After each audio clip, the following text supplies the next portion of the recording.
indentures, and today I leave you forever. This is quite unaccountable. A keener hand at sculling panada, or cutting out a white star. Never shift a handspike. Yes, I have done my best for you, and why? It was my duty under my indentures, and I am a slave of duty. As a child, I was regularly apprenticed to a band. It was through an error. No matter, the mistake was ours, not yours, and I was in honour bound by it. An error? What error? I may not tell you. It would reflect upon my well-loved Ruth. Now, dear master, my mind is long been gnawed at by the cankering tooth of mystery. Better have it out at once.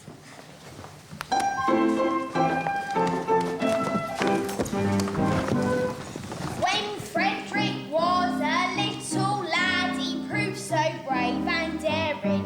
His father thought he apprenticed him to some career seafaring. I was a lass, his nursery maid, and so it fell to my lot to take and bind this promising boy apprentice to a pilot. A life not bad for a hardy lad, though surely not a high lot. Though I'm a nurse, you might do worse than make you boy a pilot.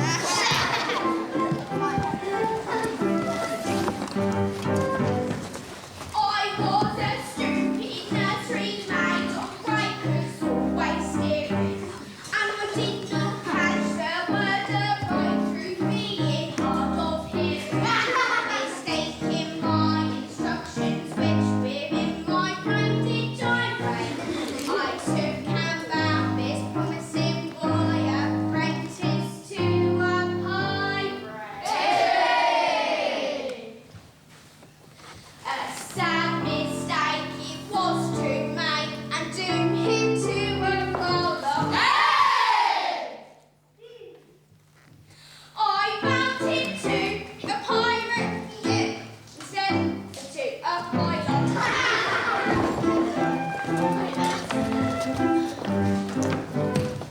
I soon found out beyond all doubt the scope of this disaster, but I hadn't the face to return to my place and break it to my master.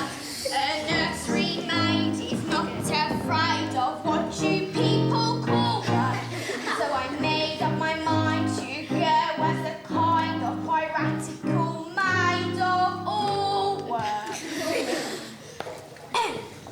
And that is how you find me now, a member of your Sherlock. Hey! Which you wouldn't have found any of been found apprentice to a pilot.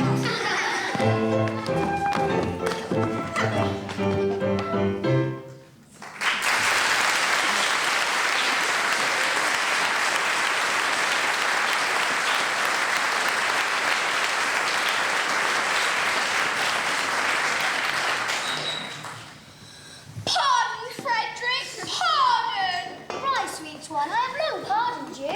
The two words were so much alike. They were. They still are, though years have rolled over their heads. But this afternoon my obligation ceases.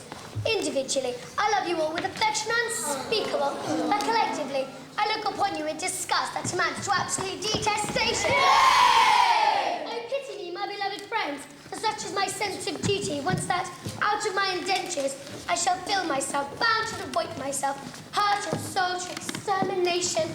Poor lads! Poor lads! Well, Frederick, if you feel it is your duty to destroy us, we cannot blame you for acting on that conviction. Always act in accordance with the dictates of your conscience, my boy, and just the consequences.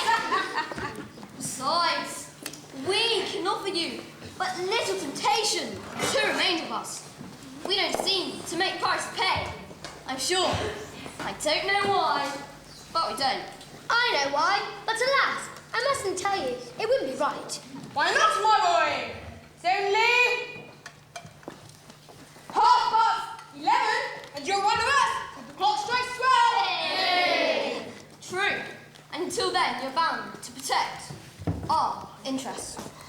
Well then, it is my duty as a pirate to tell you were too tender-hearted.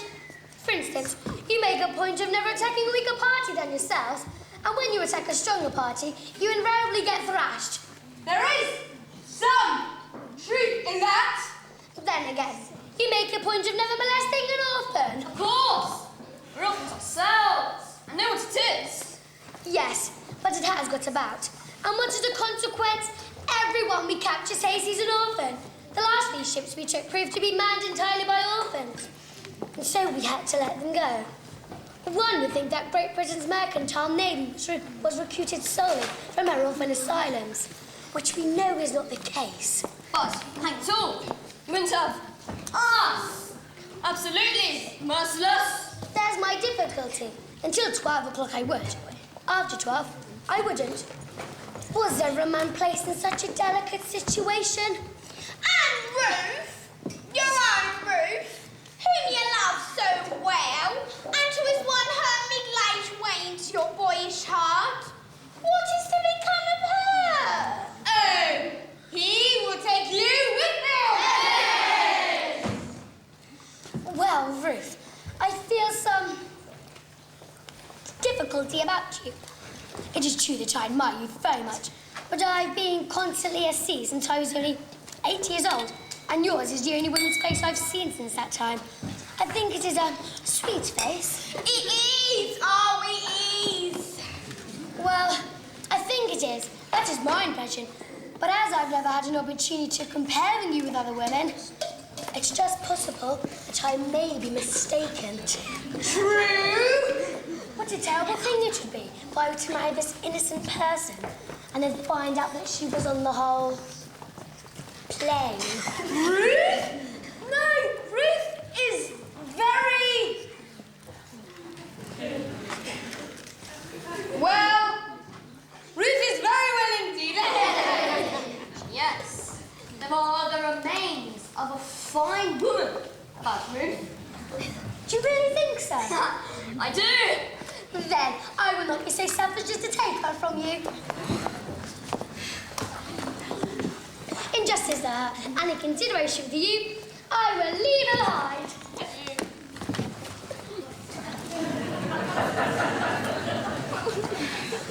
No, Frederick. This must not be. We are rough men. Rough. We lead a rough life. Rough, rough. But we are not so utterly heartless as to deprive thee of thy love. I think I'm right to say there's not one here who will give thy inestimable treasure for all the world holds dear. Not one! No, I thought there wasn't. Keep thy love, Frederick. Keep thy love. You're very good, I'm sure. Well, it's the top of the tide, and we must be off. Farewell, Frederick. When your process of extermination begins, let our deaths be swift and as painless as you can conveniently make them. I will. By the love I have you, I swear it. But that you could render this extermination unnecessary by accompanying me back to civilization. No, Frederick, it cannot be. I don't think much of our profession, but contrasted with respectability, it is comparatively honest. No, Frederick, I shall live and die. I was gay! Hey!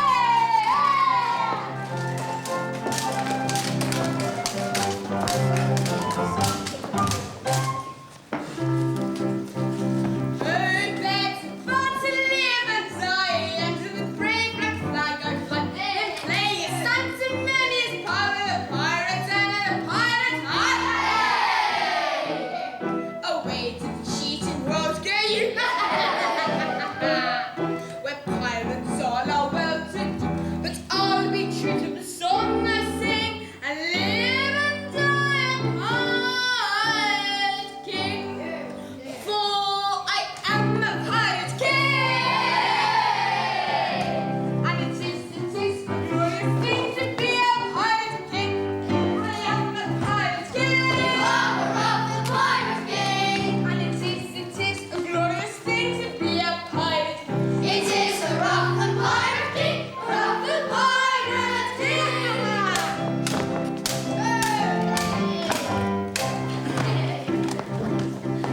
When I sallied forth to see my prey, I held myself in a royal way. I sing, hear my shares is true, the world and born and good to but maybe a king on a first-class throne. If he wants to call his crown, man is somehow to get through. For dirty word whenever I do, for I am a pirate king. And it is a glorious thing to be a pirate king. For I am a pirate king. Of the pirate king. And it is a glorious thing to be a pirate king. It is a rough the pirate king, rough the pirate king.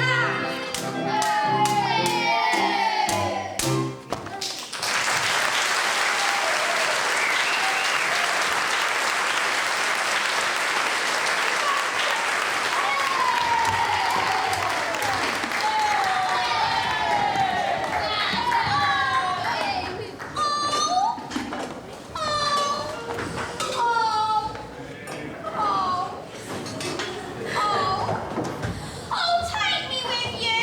I cannot live if I'm left behind. Ruth, I'll be quite candid with you.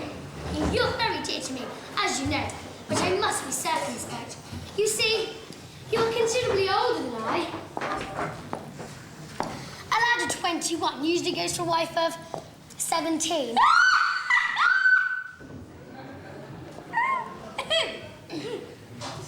wife of 17. You'll find me a wife of 1,000. No, but I shall find you a wife of 47, and that is quite enough. Ruth, tell me candidly, and without reserve, compared with other women, how are you? I will answer you truthfully, master.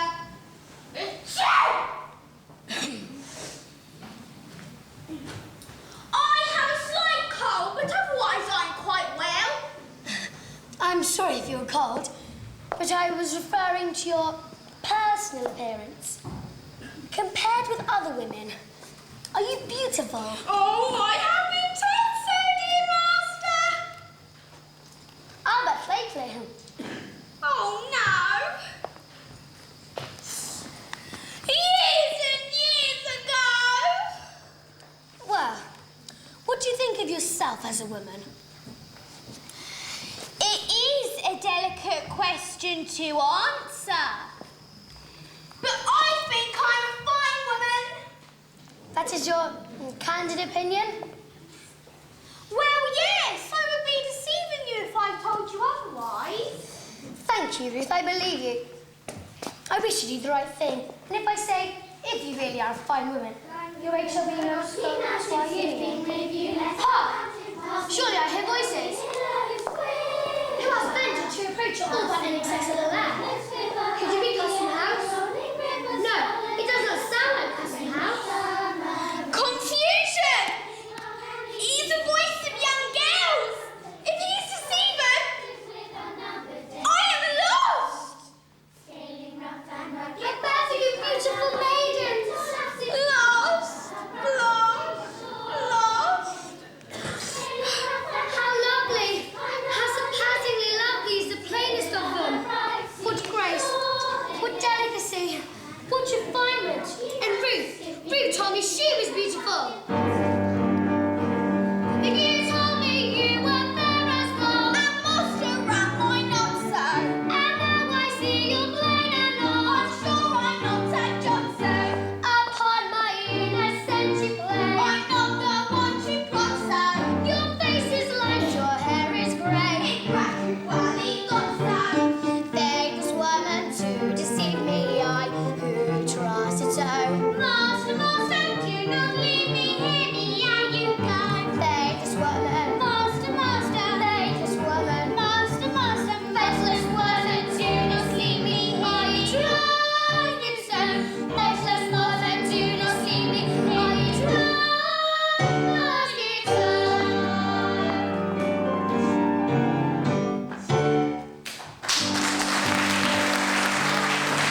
No, no, I must remain a glass concealed until I can appear in decent clothing.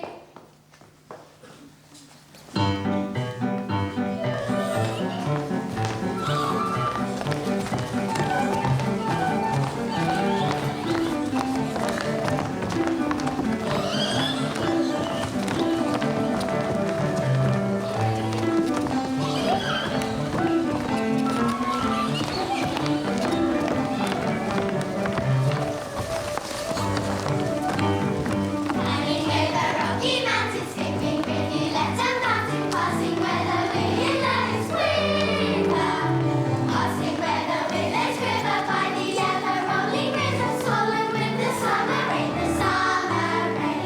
threading long and leafy mazes, dotted with unnumbered daisies, dotted with unnumbered daisies, scaling rough and rugged passes, down the hardy little lasses, silver and bright seashore again. Scaling rough and rugged passes, down the hardy little lasses, silver and bright seashore again.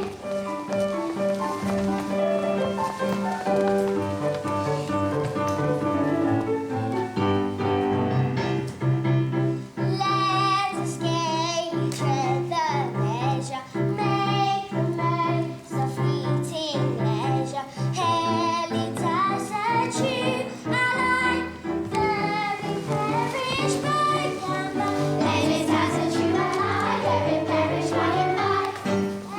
Every man brings a treasure of its own especial pleasure. They the rainbows quickly die, greet them gaily as they fly, greet them gaily as they fly. Let the moments quickly die, greet them gaily as they fly. Far away from toil and care, reveling in fresh sea air. Here we live and reign alone, in above the heads all our own. Here beneath our rocky den, far away from mortal men, we'll be queens and make decrees, they may honor them. We'll be queens and make decrees, they may honor them, you please.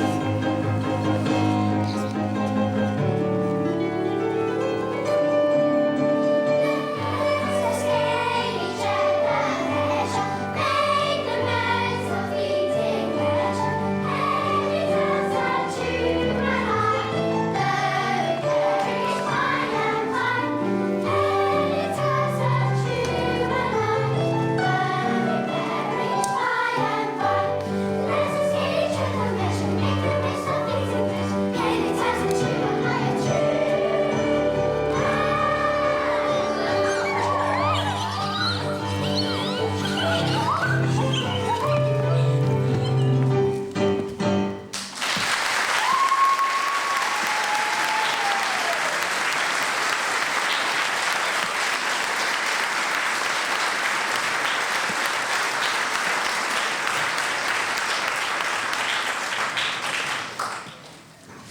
What a picturesque spot! I wonder where we are. And I went with Paris. You've left him ever so far behind. Only we'll be here presently. Remember, poor Paris is not as young as we are. We think it makes such a rather difficult country. But how thoroughly delightful it is to be so entirely alone. Why, in all probability, we are the first human beings who ever set foot in this enchanting spot. Except the mermaids. It's a very place for mermaids. Who are only human beings down to the waist. Having strictly said set foot and tails and feet they cannot. But what shall we do until Papa arrives? We are quite alone. And the sea is as smooth as glass. Suppose we take off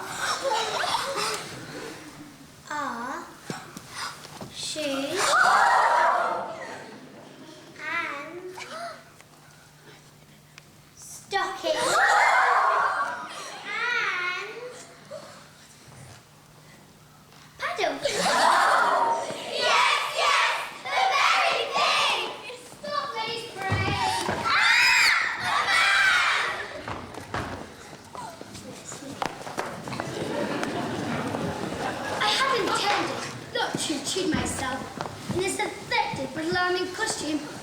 But under these peculiar circumstances, it is my duty to inform you that your proceedings will not be unwitnessed. But who are you? Sir, speak! I am a pirate! Ladies, do not shun me. This evening I renounce my vile profession. And to that end, O pure and peerless maidens, O buds of ever-blooming beauty, I sore at heart implore your kind assistance. How pitiful his tale!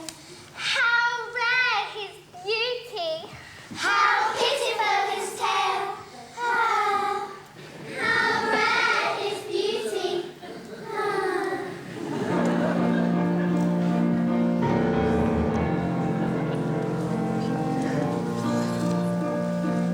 Is there not one maiden breast which does not lead to mortal beauty of making one's leads a rest, subordinate to sense of duty, who would not give up willingly for matrimonial ambition to rescue such an one as I from his unfortunate position, from his position, to rescue such an one as I from his unfortunate position. Alas, there's not one maiden breast who seems to feel the moral beauty of making worldly interest subordinate to sense of duty.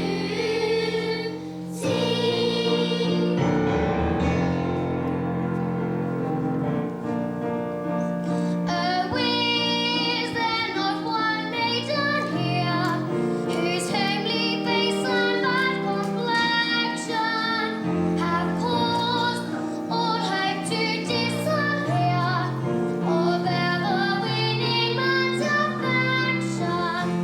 To such a one, if such there be, I swear by heaven that above you, if you will cast your eye on me, however plain you'll be, I'll love you.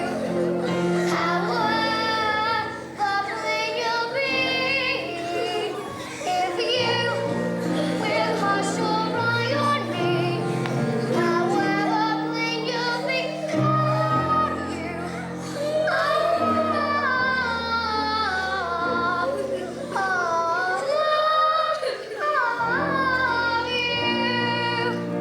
Alas, there's not one maiden here whose homely face and bad complexion have caused all hope to disappear of ever winning man's affection.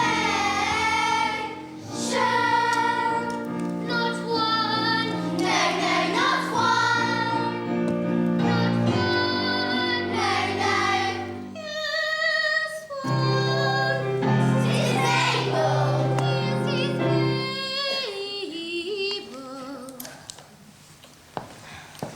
Oh, sisters, have you no pity? Shame, shame. True, he is a pirate.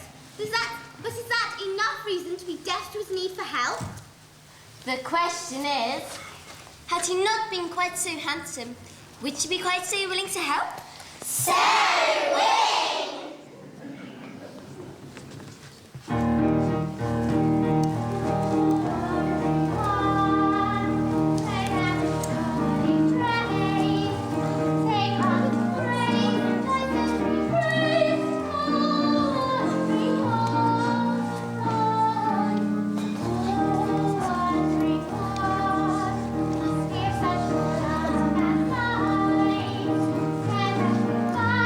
Truth is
Different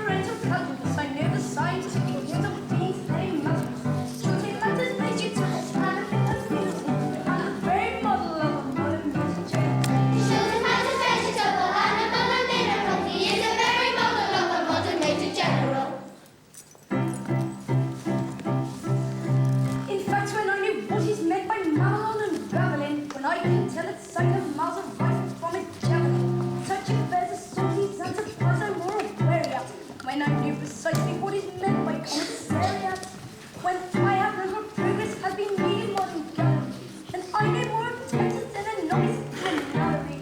In fact, when I was a strategy of elementary strategy. Strategy? That's how. Aha! You'll say a better major general has never strategy. You say a better major general has never strategy. Say a better major general has never strategy. Say a better major general has never strategy. My military knowledge I'm plucky and adventure. Training people down to the beginning of the century. Feeling not as vegetable, animal and mineral. I'm the very model of a modern major general. He shows not as vegetable, animal and mineral. He is the very model of a modern major general.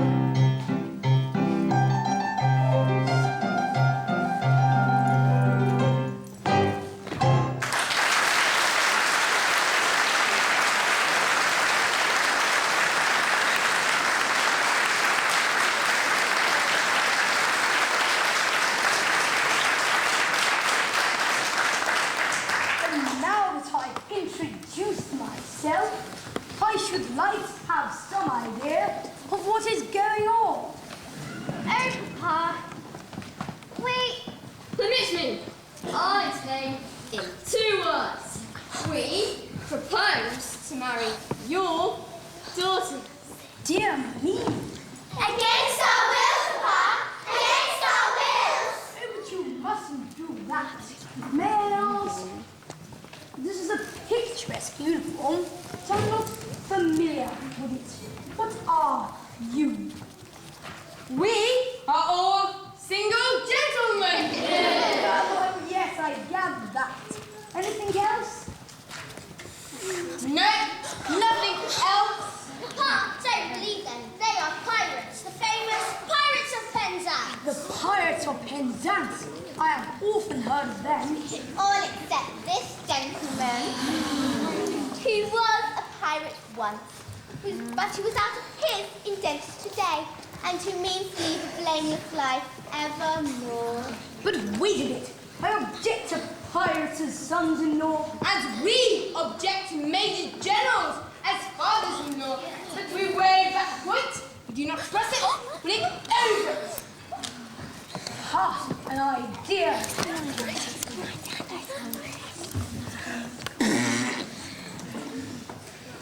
And do you mean to say that you are deliberate to rob me of these, the sole remaining hopes of my old age, and leave me to go through the remainder of my life, unfriended, unprotected, and alone? Well, yes, it is the children.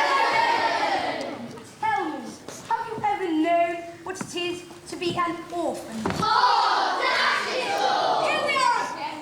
I ask you, have you ever known what it is to be an orphan? Orphan. Yes, orphan. Have you ever known what it is to be one? I say orphan. Orphan, orphan, orphan! I don't think we quite understand one another. When you say, when I ask you, have you ever known what it is to be an orphan? You say orphan. As I understand you, you're merely repeating the word orphan to show that you understand me. But I didn't repeat the word orphan. Pardon me, you did indeed. I only repeated it once. True, but you repeated it. But not orphan. Stop! I think I see where we're getting confused. When you say orphan, do you mean orphan a person who's lost his parents, or orphan frequently? Ah, I beg your pardon. I see what you mean. Frequently. So you said orphan frequently? No, only once. Exactly! You said orphan frequently only once!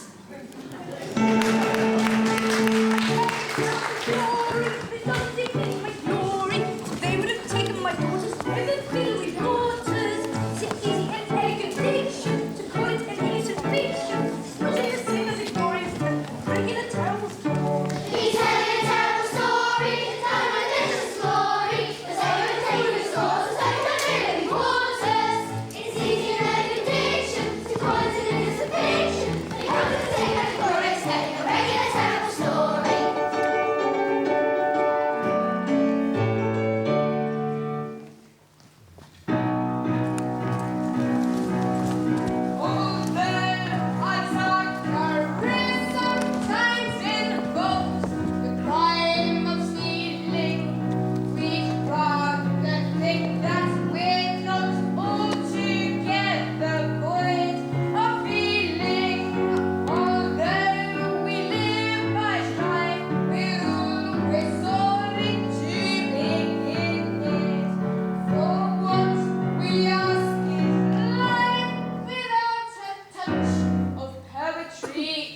and honorary members of our band, we do elect you. For he is an orphan boy. He is a rough orphan boy.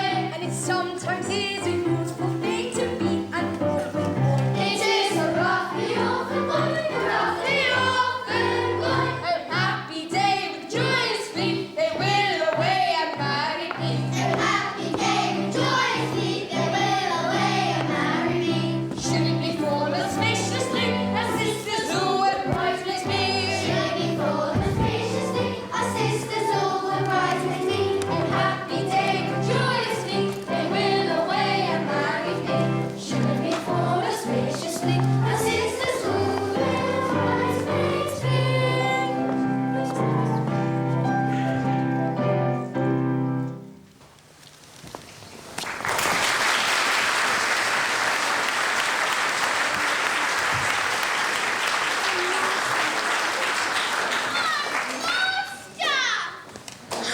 Hear what word I do implore you.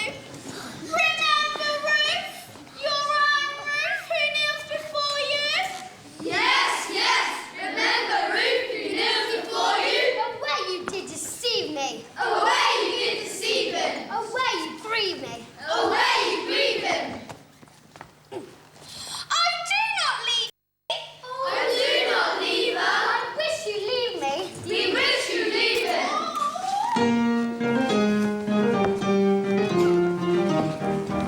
Preserve the magnanimity, we display to lace and dignity. There was such opportunity to get married with impunity, to give up the felicity of a mountain domesticity. The doctor of divinity is located in this vicinity. Preserve the magnanimity, we display to lace and dignity. There was such opportunity to get married with impunity, so to give up the felicity of a mountain domesticity. The doctor of divinity is located in this vicinity. We give up the felicity of a mountain domesticity. We give up the felicity of a mountain domesticity. The doctor of divinity resides in this vicinity. The doctor resides in this vicinity. This vicinity.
But why does he sit here night after night in this draughty old ruin?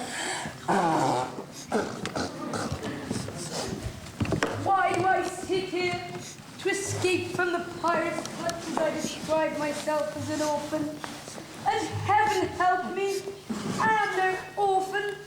I come here to humble myself before the tombs of my ancestors and to implore their pardon for having brought dishonor on the family escutcheon. But you forget, sir. You only bought the property a year ago, and the stucco on your brain in the castle is scarcely dry. Frederick, in this chapel are ancestors. You cannot deny that. With the estate, I bought the chapel and its contents. I don't know whose ancestors they were, but I know whose ancestors they are. And I shudder at the thought of their descendant I purchased, if I may so describe myself, has brought disgrace on what I have no doubt was an unstained escutcheon. Be comforted, sir. Had you looked at it as you did, these reckless men would have surely called in the nearest clergyman and married your whole family on the spot. I thank you for your proffered solace, but it is unavailing. As much as the anguish and remorse I feel to escape these easily deluded pirates, so I go to their simple-minded chief this very night and confess all. Did I not fear the consequences would be most disastrous to myself? At what time does your expedition march against these scoundrels? At 11 before midnight, I hope to have betrayed my involuntary association with the pestilent scourges by sweeping them to the face of the earth. And then, dear Mabel, you will be mine. Are your devoted followers at hand? They are. They only wait my orders. Then, Frederick, let your escort, lion-hearted, be summoned to receive a general's blessing ere they depart upon their dread adventure. Dear sir, they come.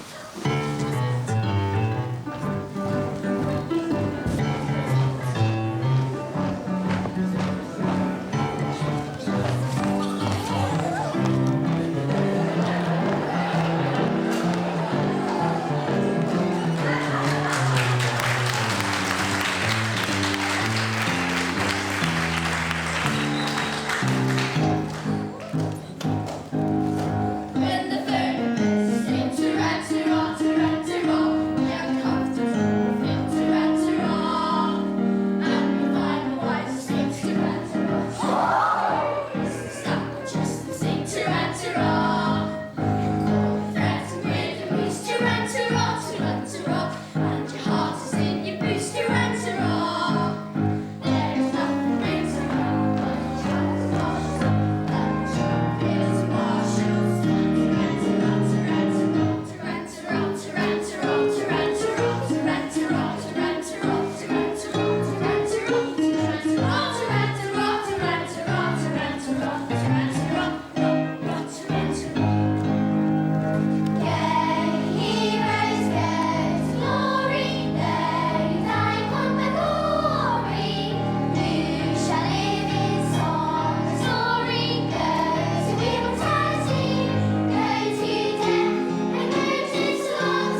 not a rash ones, that I have doomed you to extermination. Have mercy on us. Hear us ere you slaughter. I don't think I ought to listen to you. Yet, mercy should allow stern resentment, and so I will be merciful. Say on.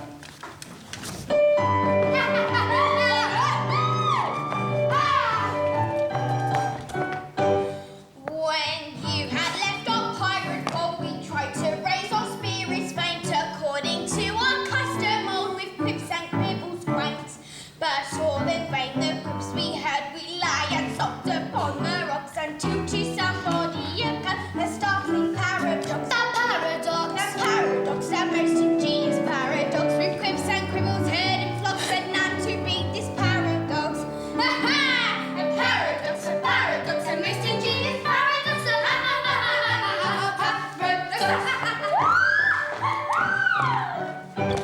We knew your taste for curious with for cramps and contradictions with the laughter on our lips we wished you that you could. We said if we could tell it to our Frederick would be joke and jerk. And so we whispered like lion to tell it to our boy. That paradox. That paradox, that most ingenious paradox. With quips and quibbles heard in flocks, but none to beat this paradox. Paradox, a paradox, a most ingenious paradox.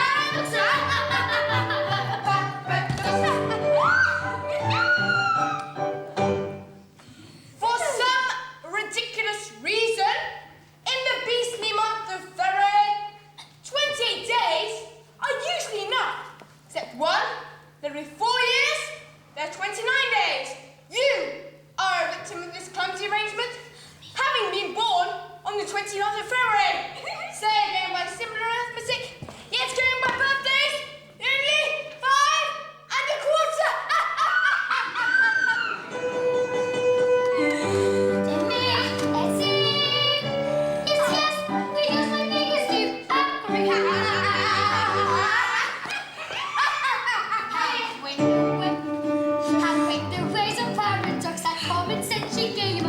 Counting in the usual ways, 21 I've been alive. Yet rounding by my natal day. Yet rounding by my natal day. 1, 2, 3, 4, 5. I am a little boy of 5 years. He's a little boy. A paradox, a most ingenious paradox.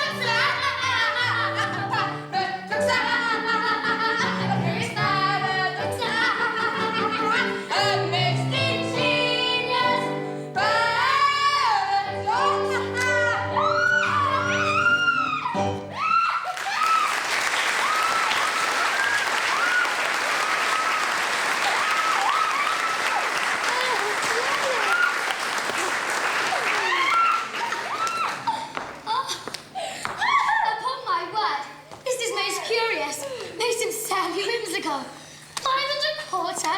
No one would think it to look at me. You are glad now? I'll be bound that you spared us. For you had never forgiven yourself when you discovered you had killed 2 of your comrades. My comrades? I'm afraid you don't appreciate the delicacy of your position. You are apprentice to us. Until I reach my 21st year. No, until you reach your 21st. Jibbery!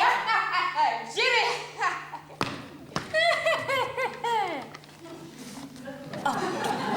Until you reach your 21st birthday. And you're going by birthdays only 5 and a quarter. You don't need to say you were going to hold me to that. No. We merely remind you of the fact, leave the rest to your sense of a duty. Your sense of duty. Don't put it on that footing. As I was merciful to you just now, be merciful to me. I implore you not to insist on the cup of happiness is just at my lips.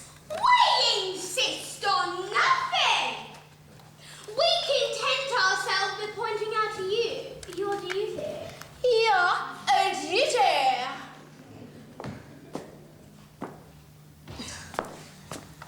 Well, my duty is only too clear. I abhor your infamous calling. I shudder at the thought that I've ever been mixed up with it. My duty is before all. At any price, I will do my duty. Bravely spoken. Come, you are one of us once more. Lead on, I follow. Oh, horror! What's the matter? Ought I to tell you? No, I cannot do it yet as one of your band. Speak out. I charge you by the sense of conscientiousness that we have not yet appeared in vain until now. To General Stanley, the father of my Mabel. Father of Mabel, of course. He escaped from you on the plea that he was an orphan. He did! Hey. He did. Yeah, remember when we were on the beach? We were there. Yeah. Oh, yes! He did! It breaks my heart to betray the honoured father of the girl I adore. Break it, break it! Yet, as one of your apprentices, One of our apprentices. I have no alternative. Not at all. It's my duty to tell you that General Stanley was no orphan! What?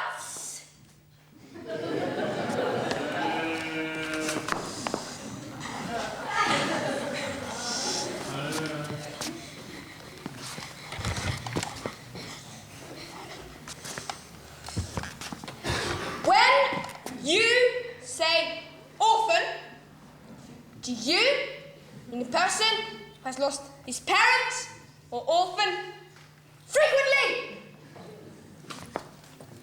Person who has lost his parents. Am I to understand to say his contemptible life, he did practice our religious simplicity? Our revenge shall be swift and terrible.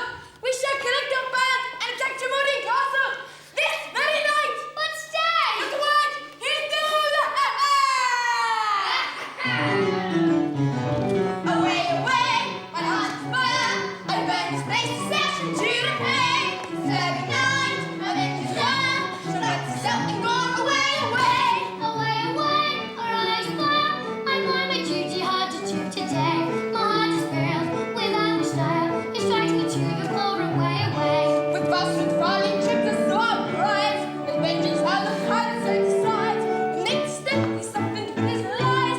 And in return tonight the traitor dies. Yes, yes, tonight the train dies. Yes, yes, tonight the traitor dies. Tonight dies. Race right tomorrow. His love is wide. The ones with sorrow. The ones of what? An instant cherry and all the blood. Should you shall perish. Tonight he does his early tomorrow. His past the ones that went through sorrow. Well, what's the wish to cherish? And all the ones that we shall perish.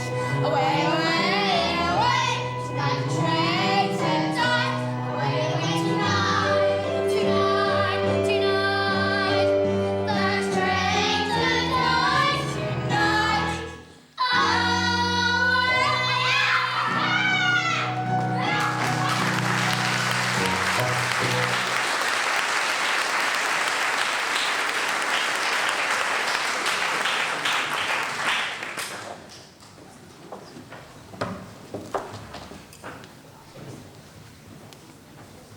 Frederick! All is prepared. Your gallant crew awaits you.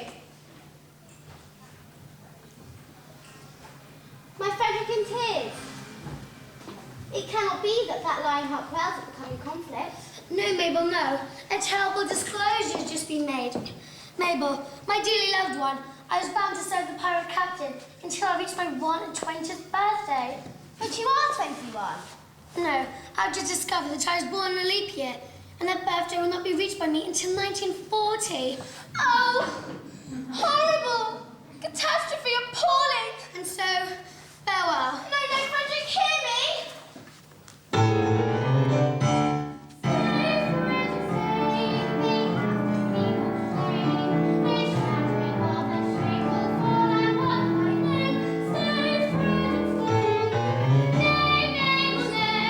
Tonight I quit these walls, the thoughts my soul abhors, but when stern duty calls, I must obey.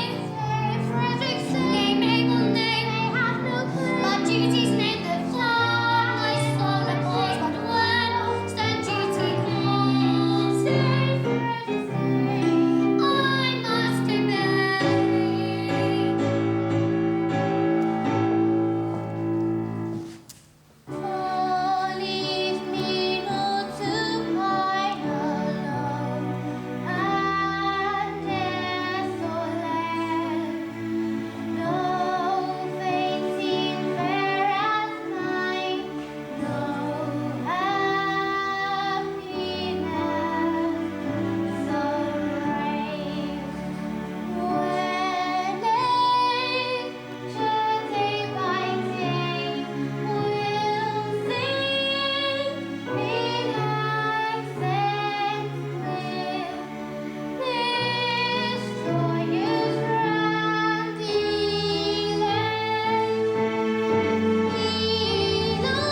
Swear that till then you'll be dear to me.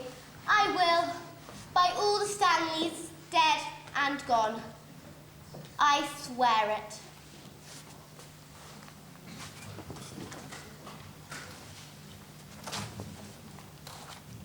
No, I'll be brave. O family descent, how great thy charm, how sway thy excellence. Come one and all, undaunted men in blue. The crisis now, affairs are coming to.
Frederick was to have led you to death and glory.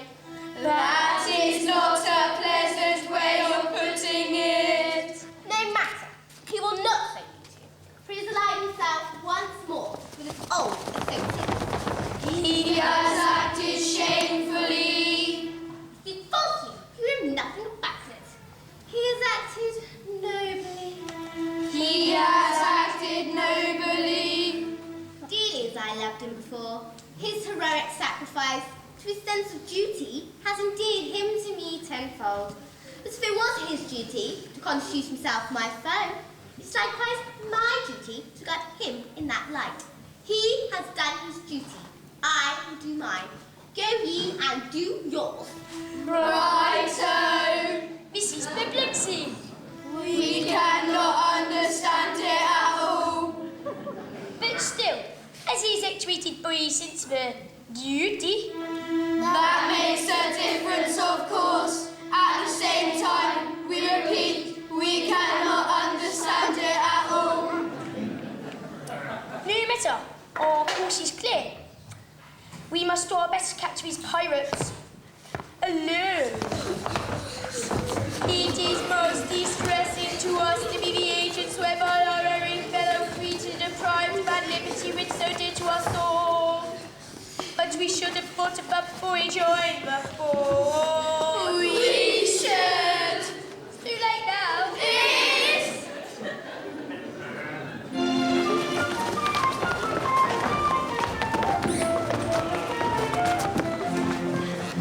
When the fellows that engaged in this employment for maturing his felonious little plans, his capacity for innocent enjoyment, is just as great as any honest man's. Honest man's. Our feelings we with difficulty Smother. Drinking stabulary duties to be done. To be done. Thought take one consideration with another. With another. Policeman's lot is not a happy one. Oh, constabulary duties to be done, to be done. A policeman's lot is not a happy one, happy one.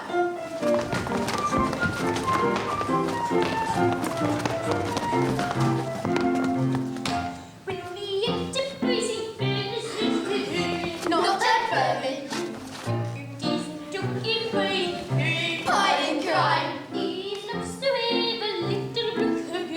crooked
tormented with the anguished dread of falsehood unatoned, I lay upon my sleepless bed, and tossed and turned and groaned.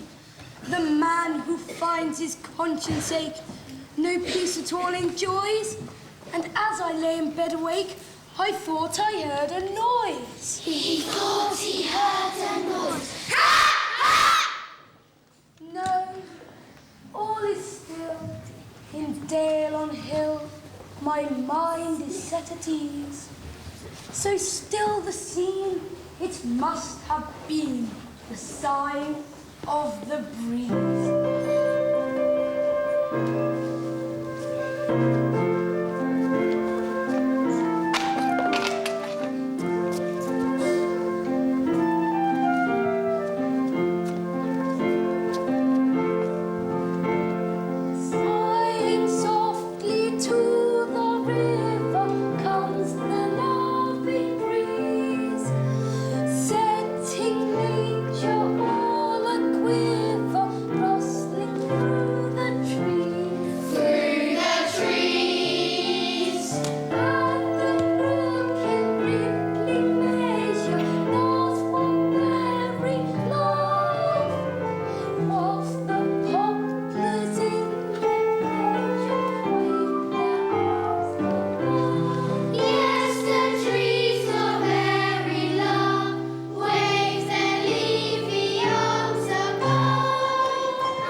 Don't say you're orphans, because we know that game.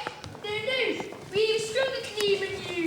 We ask you to renew the name of Queen Victoria. You do? We do. We ask you to renew the name of Queen Victoria. So, you ask us to surrender the name of Queen Victoria? She's a bit old. Very well. We humble ourselves at once. Despite our many faults, we love our Queen. Yes, despite their many faults, they love their queen. Yes, despite their many faults, they love their queen. Arrest them and take them away. Wait 1 moment. Let me tell you who they really are. These fine outstanding gentlemen are not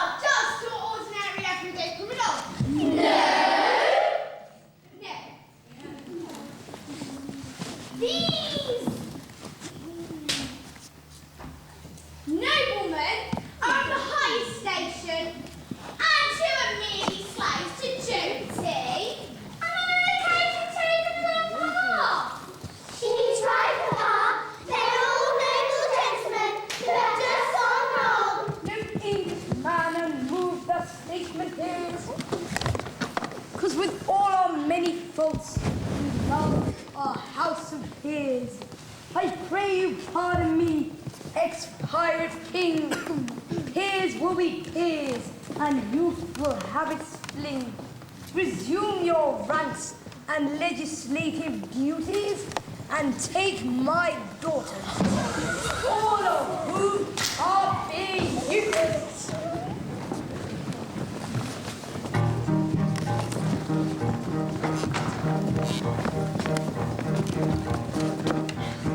Oh,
just my great pleasure to express the thanks with you all in a few words.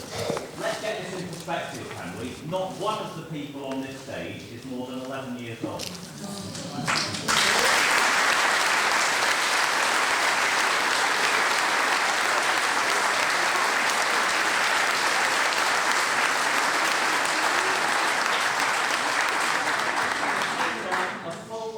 Production of a very, very well-known Gilbert and Sullivan piece, of one that many adult companies would find it very difficult to encompass, and they've given us a wonderful evening's entertainment, one that I'll long remember. Thank you, boys and girls. The dedication these boys and girls have put in, quite apart from the skill they've shown us tonight, which you've seen for yourself, what you haven't seen is the dedication and commitment they've put in over many weeks, evenings, lunchtimes, directly after school, weekends, many, many hours, I'm quite sure, pacing up and down the bedroom, learning the words, maybe even waving their truncheons about in the living room, just to get their moves right. And they've really, really stuck at it, because they know that in the end, they're going to produce something like that that's going to get a response like the one you've given them tonight. Boys and girls, we're all so proud of you. Let's give them a round.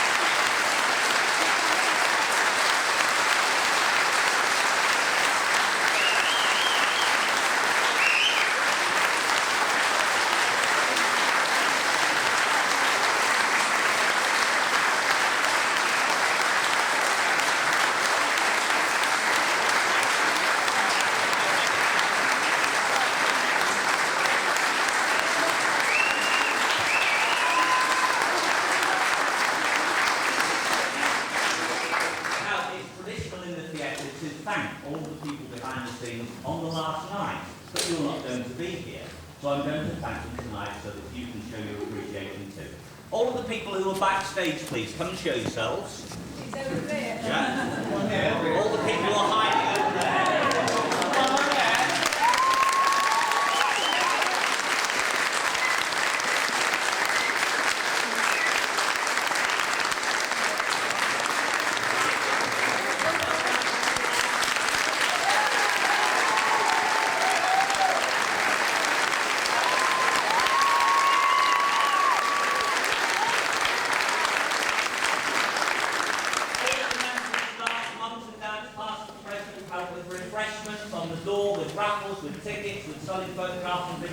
Thank you, well done.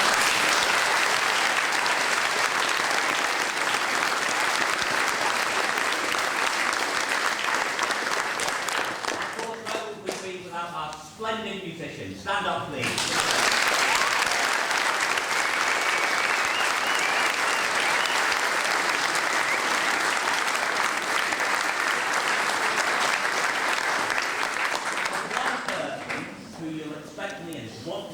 More than anybody else. I said at the beginning, he's the captain of the ship tonight. I'm the first mate, probably the cabin boy closer actually, if you want the truth. He's the person whose inspiration, whose passion, whose genius has enabled these young people to give their best and give such a wonderful event tonight. Mr. Higgins.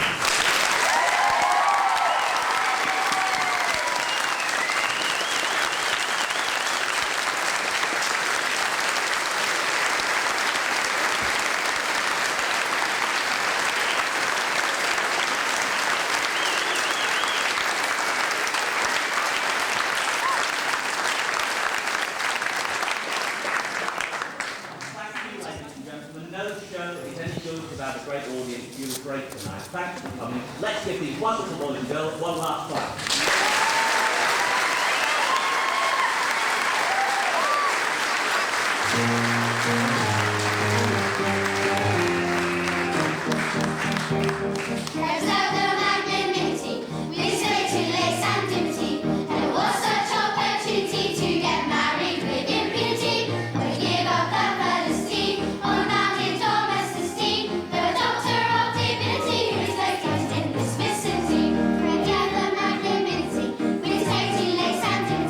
Never was such opportunity to get married with impunity.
I'd like to call on Father Beatty, our chair of government in Parish Street, who'd like to say a few words.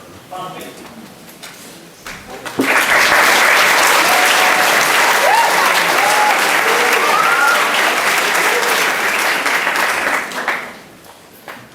Actors and actresses, staff, ladies and gentlemen, I never cease to be amazed at what Year 6 produces year by year as they say farewell to Corpus Christi School.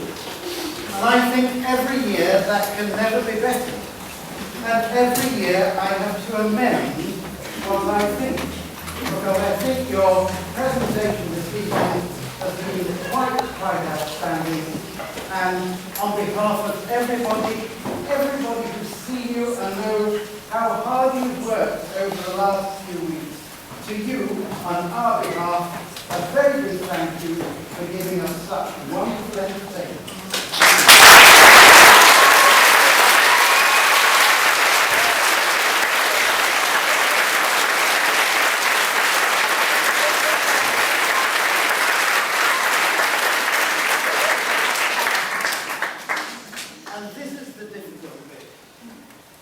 I always say to myself, I could pull out one person who stands above everybody else, but yet at the same time represents everybody else. And Anthony, your performance was outstanding.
They will remember forever the Pirates of Penzance. When they meet each other in town, they will say, wasn't it great? And yes, boys and girls, it was great. Well done. Well done. A few other people to thank. I hope you don't mind, Father, if I pick people out individually. First of all of you people at the stage for at the back there, let's see you. Come on. Come on out.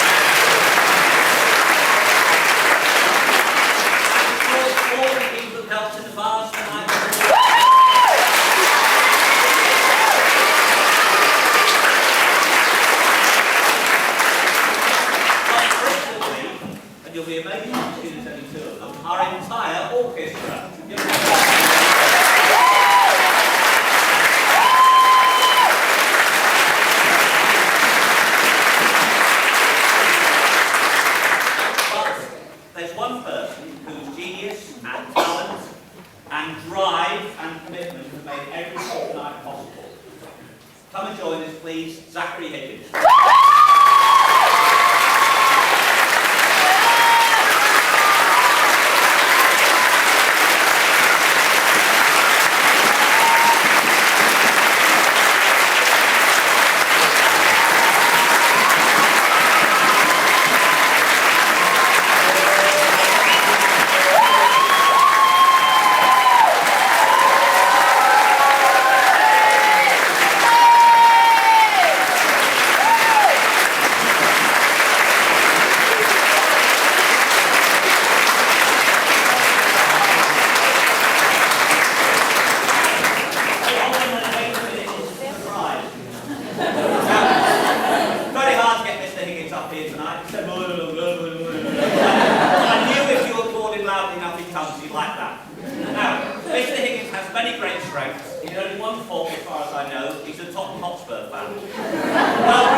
But actually, there's about 10 people who came to see Sorcerer last year from this set of children, and I thought that was wonderful. If you could come and support us in September, it would be great to see you. It's great to see you in the bar afterwards, especially when it's gone well. So they're quite a good society, aren't they, mate? Yeah, not bad at all. One last thing I'd like to finish with.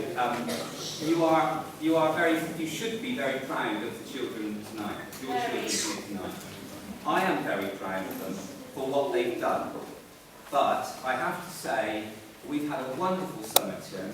We've done some brilliant things. London was fantastic. Legoland was brilliant. I even went on some of the rides. Some of the rides. And I have to say that they're not just dedicated to this show. They are a set of children that are a nice set of people. They're a wonderful set of people who you should be proud of, and will go to St. Peter's or wherever they go, and you can be proud of them there. Thank you very much.